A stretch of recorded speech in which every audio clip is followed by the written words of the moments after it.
My name is Vivian Holland. I'm 32 years old, and the night everything in my relationship came apart began without warning. I had just finished a 60-hour week at the firm, exhausted to the point where even taking off my shoes felt like a chore. All I wanted was a quiet evening with my boyfriend of 3 years, Kevin. We hadn't spent much time together lately, and I missed the versions of us that actually laughed together. While I was trying to decide between reheating leftovers or ordering takeout, I heard the bedroom door open. Kevin stepped out dressed like he was on his way to a nightclub. Tight black jeans, a shimmering silver shirt, unbuttoned halfway bracelets I'd never seen before, and cologne strong enough to announce his presence before he even spoke. Normally, I loved the cedarwood and smoke scent on him. Tonight it smelled like cover-up. "You're dressed up," I said, trying to keep my tone casual. He didn't look at me. He adjusted a necklace in the mirror and said, "Just going out." Out where I asked, still giving him the benefit of the doubt. "A party." There was no explanation, no context, no attempt to reassure me. He had been doing this more and more, becoming secretive, defensive, irritated whenever I asked perfectly normal questions. It wasn't insecurity, it was confusion. Relationships require transparency. That's not controlling, that's basic respect. "Whose party?" I asked. He finally turned, annoyance already in his eyes. "Vivian, why does it matter? It's just a party. I need to unwind. You're suffocating me with your questions." "I'm not interrogating you," I replied quietly. "I'm asking you where you're going, because we're in a relationship. If something happens, I need to know." He grabbed his clutch and checked his phone. "You don't need to know where I'm going. You just need to trust me." The way he emphasized the word trust made it feel like a weapon rather than a foundation. Something inside me tightened, not because I felt guilty, but because the conversation sounded wrong. It sounded like someone laying the groundwork to avoid accountability. "Kevin," I said, carefully standing up from the couch, "if you walk out that door without telling me who you're with, we really do have a problem." He made a sound of pure frustration. "No, Vivian, you have a problem. Fix it." He brushed past me, the scent of cologne lingering in his wake, and walked out. No explanation, no reassurance, not even a goodbye. The door clicked behind him, leaving me in the stillness of the apartment I paid for. For a long time, I just stood there. I wasn't angry yet. I was unsettled, staring at the furniture we chose together, wondering how long he'd been drifting away while convincing me I was imagining it. Time moved slowly after that. I tried to read, but my eyes kept skipping the words. I tried to watch a show, but the dialogue felt blurry. By midnight, I put my phone face down so I wouldn't check it every 2 minutes. If I reached out, he'd accuse me of being clingy. If I worried, he'd say I was paranoid. Everything was a trap. At around 1:45 a.m., my phone buzzed violently on the table. I assumed it was Kevin, but it wasn't. It was Danica Harper, his older sister, a woman who cared about him, but who had confided in me more than once that he was turning into someone she barely recognized. There were 3 messages. "Danica, Viv," I told him to stop. "He's wasted." "Danica, I'm sorry. Please don't take this out on me." "Danica, you deserve better than this." Attached. 1. Image. My stomach dropped. I didn't want to open it. I already sensed what it was. But I tapped the photo anyway. A crowded living room came into view. Cheap LED lights, people with red Solo cups, a couch shoved against a wall. And there, in the center of the frame, sitting directly on a woman's lap, was Kevin. His shirt was bunched up, her arms were around his waist. His face was pressed into her neck while he laughed. Her hand was under his shirt. They looked comfortable, familiar, intimate. Not like strangers playing around, but like people who had done this before. For a moment, everything inside me went still. I expected heat rage, heartbreak, humiliation. Instead, I felt an unexpected calm, the kind that comes when confusion evaporates. The past few months hadn't been insecurity. They had been intuition, and intuition had been right. I saved the photo. I saved the text. I didn't need to think about what to do next. My body already knew. I walked to the kitchen, grabbed a box of heavy-duty trash bags, and went into the bedroom. I didn't pack his entire wardrobe. I packed the essentials so he couldn't claim I withheld anything important. His laptop, his skincare, his favorite shirts, his shoes, the hair products he guarded like gold. I swept his toiletries into a bag without caring if anything spilled. It took 20 minutes to fill 4 trash bags. I carried them to the front door, lined them neatly along the wall, and locked the deadbolt and the chain. Then I blocked him everywhere: calls, texts, social media. No notes, no explanations. There was nothing left to analyze or debate. I walked back to the bed, lay down in the middle of the mattress that finally felt like mine again, and closed my eyes. I slept deeper than I had in months, almost as if someone had lifted a weight off my chest. I didn't sleep because I was relieved he cheated. I slept because the pretending was over, and I knew the real confrontation would begin in the morning. I woke up the next morning without an alarm, something that almost never happened. Usually I woke to the sound of Kevin's phone buzzing with notifications he never bothered to silence, or to him tossing and turning because he was anxious about some task he hadn't completed. But that morning, everything was still. My mind was clear in a way that felt almost unnatural after the chaos of the night before. It was the clarity of finality. When I picked up my phone, it was flooded with notifications, 40-something missed calls, dozens of blocked messages and voicemails I had no intention of listening to. Kevin had apparently discovered the trash bags outside the door sometime after dawn. He must have realized quickly that I wasn't bluffing, that I hadn't left his things there as a dramatic threat. I had meant every action I took. I didn't listen to a single voicemail. There was nothing he could say that would change what I already knew. None of his explanations, the drunken excuses, the half-truths, the emotional manipulation could erase the image of him pressed into another woman's neck. And besides, I wasn't interested in hearing him perform remorse he didn't feel. I got ready for work with a kind of calm efficiency I hadn't felt in months. I showered, dressed in a charcoal blouse and tailored slacks, and tied my hair back with deliberate care.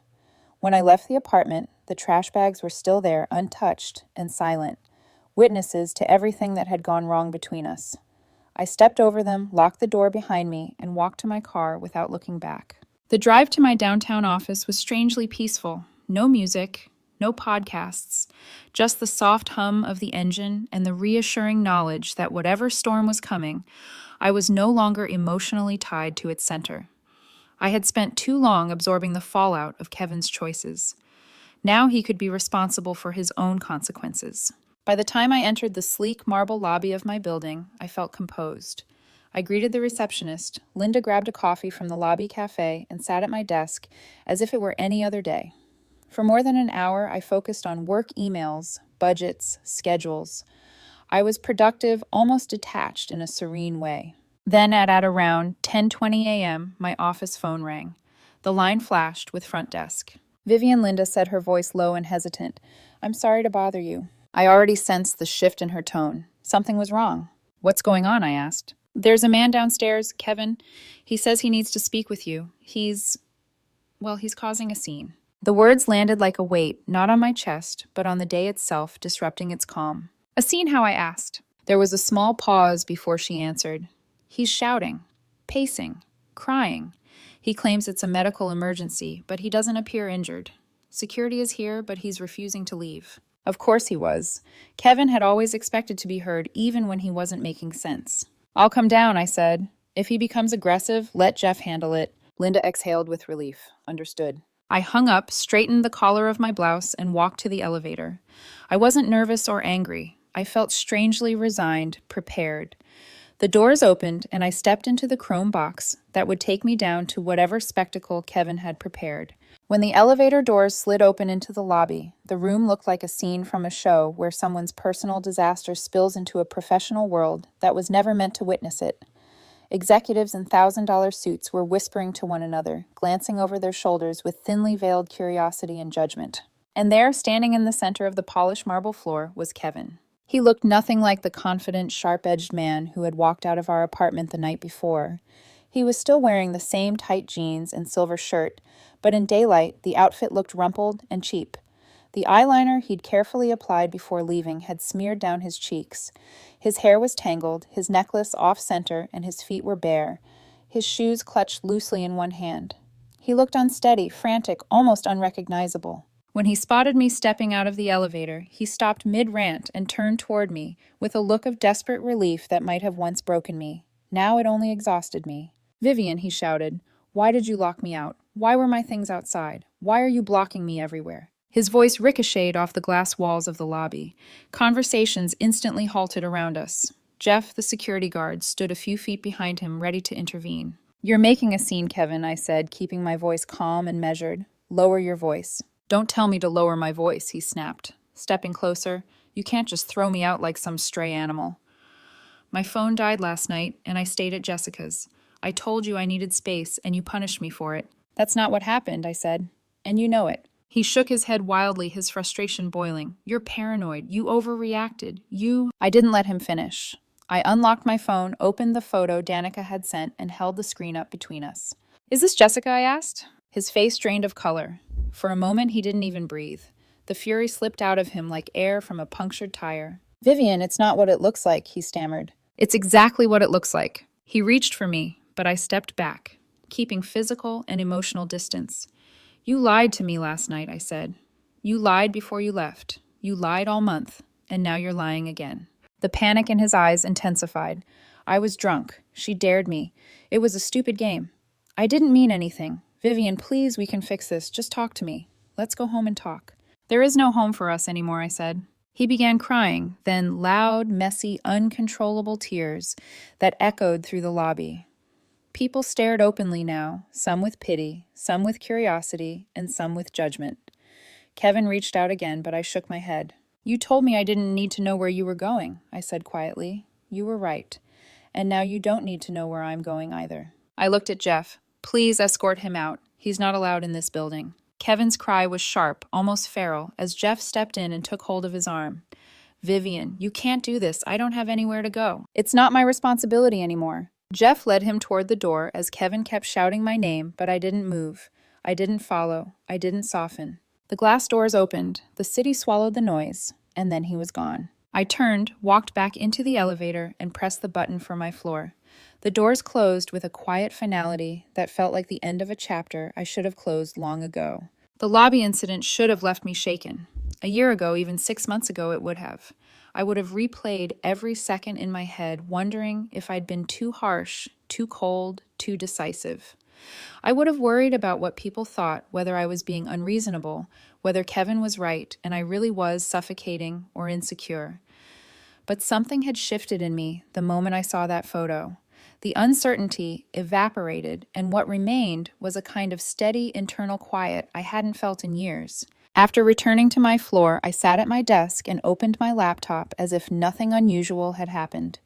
Emails waited. Deadlines loomed. Life, as it turned out, didn't pause just because someone else's drama tried to spill into it. The calm I felt was almost unnerving, but it was real. My hands didn't shake. My breath stayed even. When coworkers passed by and asked how my morning was going, I answered, productive, and meant it.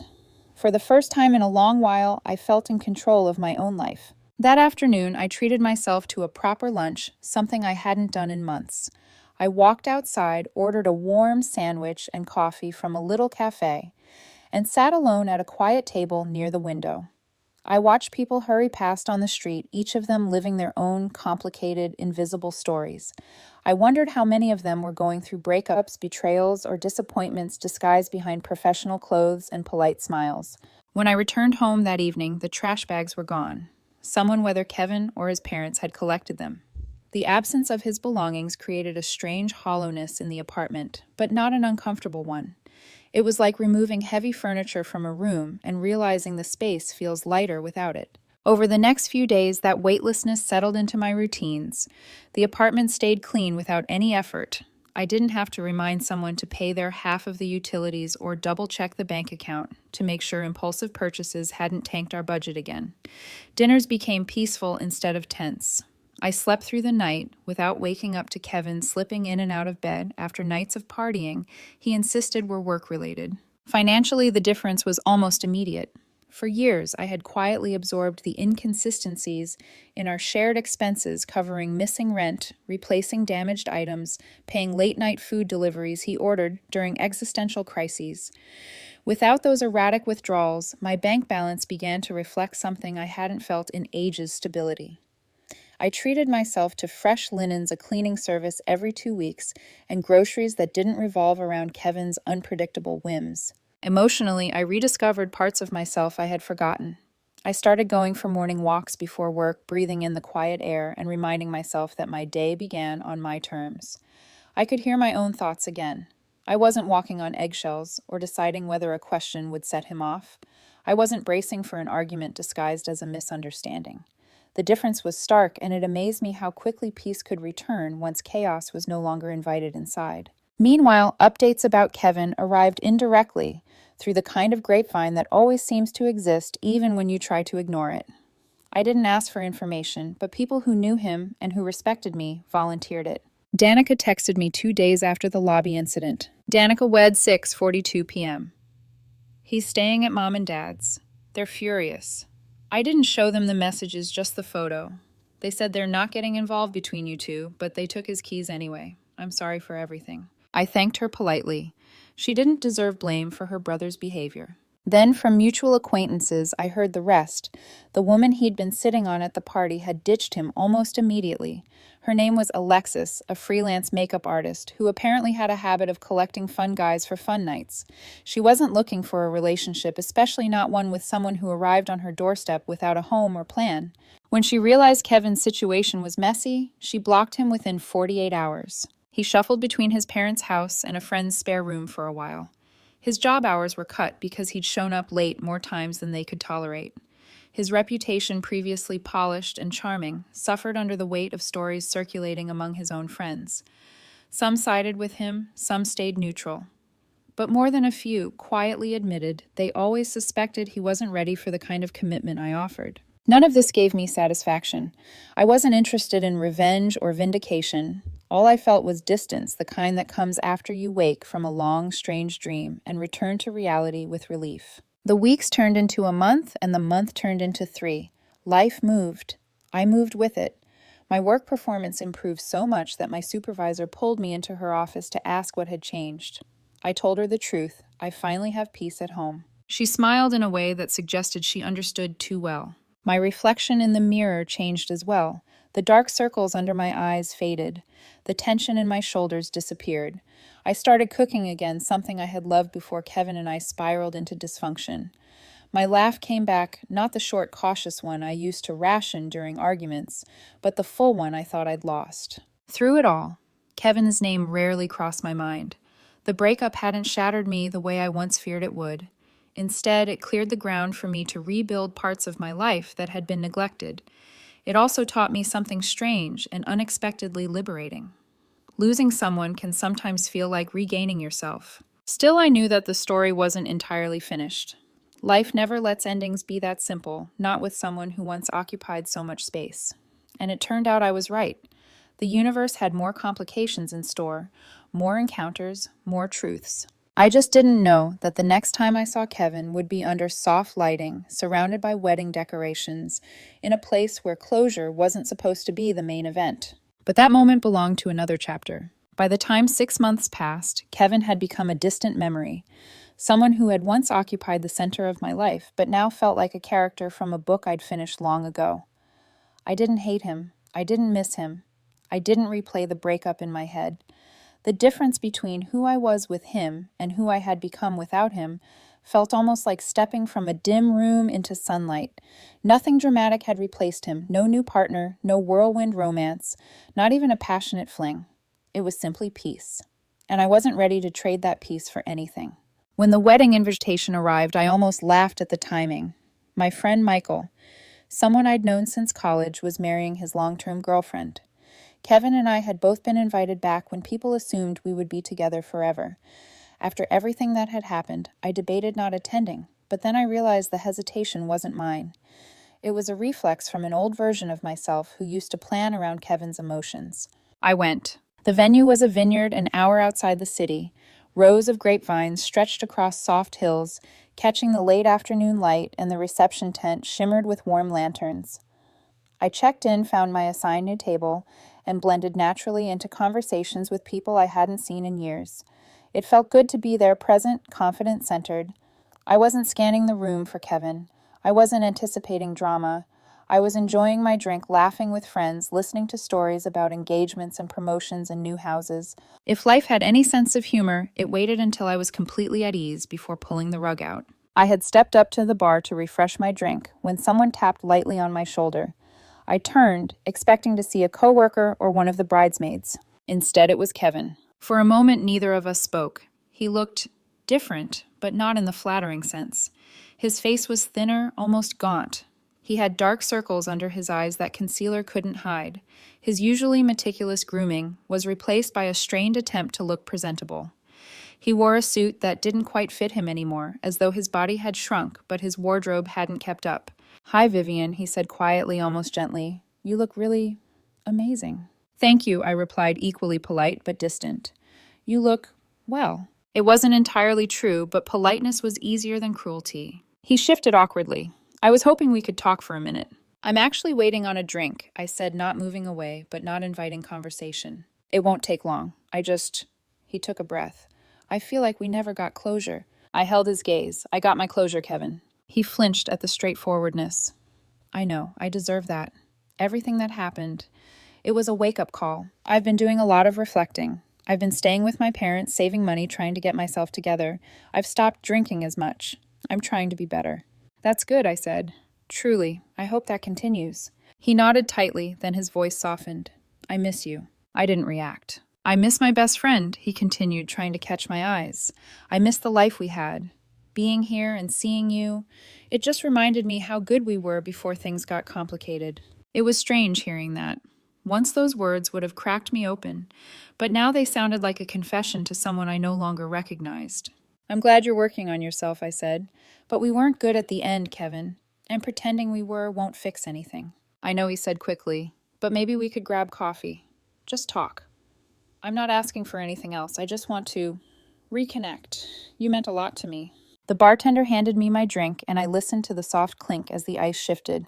Kevin watched my reaction carefully, waiting for a sign of softness, a sign of the old Vivian, the one he could access influence or guilt.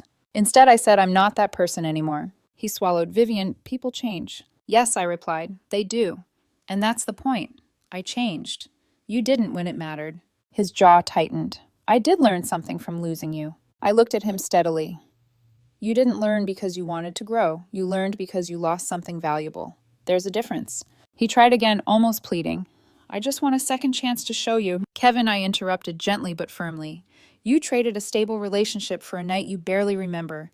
You pushed me away, lied to me, betrayed my trust, and then tried to blame me for reacting. You learned a lesson because the consequences finally caught up to you. But that doesn't mean I owe you a reunion." His eyes glossed. He opened his mouth, then closed it again, struggling to find footing in a conversation he couldn't manipulate. "I don't hate you," I told him quietly. "I don't even resent you. I just don't need you anymore. Not in my life, not in my story, not in my future, and that's my closure." He looked completely undone. I stepped around him with my drink in hand, not unkindly, but decisively cutting the emotional tether that had once held us together. Behind me, I sensed him standing still, absorbing the finality. When I reached my table, Michael's cousin asked casually, "Who was that?" I took a sip of my drink and said, "Just someone I used to know." Then I smiled and joined the conversation, letting the music and laughter wash over the last remaining remnants of a chapter I was finally ready to close for good. After my encounter with Kevin at the wedding, something inside me settled in a way I didn't expect. I didn't feel triumphant or vindicated or even relieved. What I felt was clarity, an uncomplicated, steady understanding that the door I had closed months earlier was not one I ever intended to reopen. The rest of the evening passed easily. I laughed with old friends, danced with people I hadn't seen since college, and let myself enjoy the atmosphere without worrying about who might be watching or judging. It was liberating to exist purely in my own space without a shadow tugging at the back of my mind. At one point, while I was taking a break at the edge of the dance floor, Danica found me. She slipped into the seat beside mine with a soft, almost tentative smile. She looked beautiful under the tent lights, her hair pinned elegantly, her dress flowing like deep red wine. "I saw he talked to you," she said quietly. I nodded. "He did." "Did he behave?" Her tone balanced between genuine concern and an older sister's weary resignation. "Mostly," I said. "He tried to apologize, tried to explain.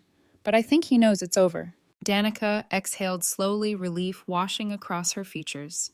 "Thank you for not yelling at him. He's still struggling, but he's getting better. Just slower than he'd like to admit." "That's his journey," I said. "It's not mine anymore." She touched my arm gently.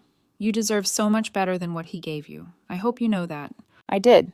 Finally, I truly did. After she left to return to her family's table, I sat alone for a moment, listening to the music and watching the swirl of dancing bodies under the warm lights.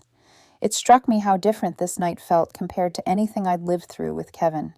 Weddings used to make me anxious, always worrying whether he was bored, irritated, or about to cause a scene.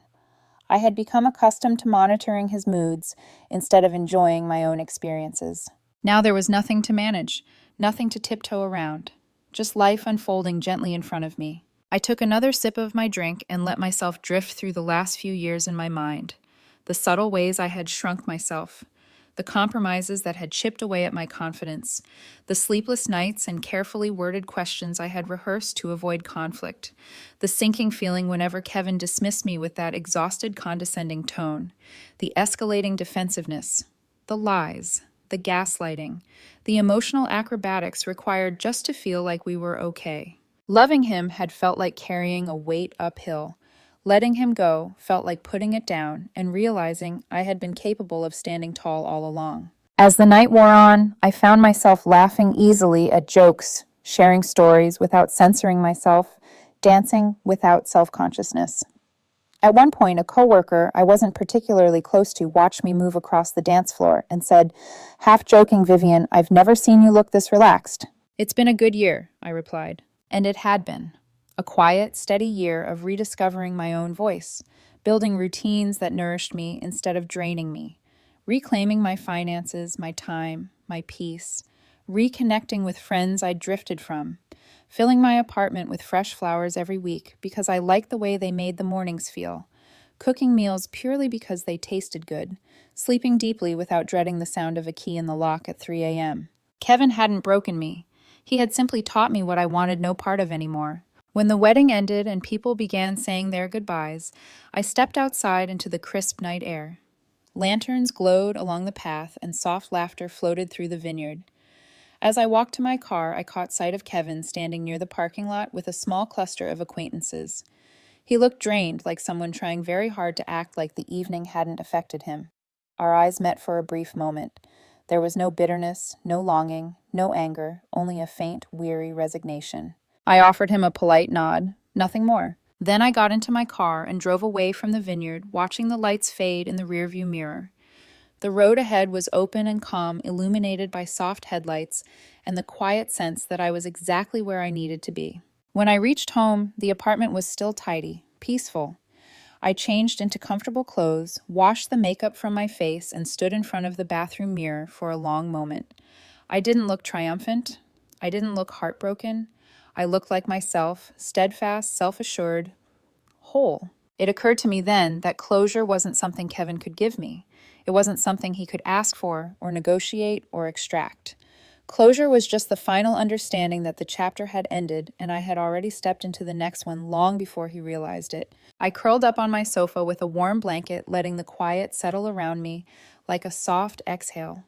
The story with Kevin wasn't a tragedy or a failure. It was a lesson. One that had shaped me, sharpened me, and ultimately freed me. Some people are not meant to stay. Some are simply meant to show us what we no longer accept, what we now expect, and who we are capable of becoming without them. Kevin wasn't my forever. He was just someone I used to know. And I didn't need anything from him anymore. Not apologies, not explanations, not closure, because my life had already moved forward. And I wasn't looking back.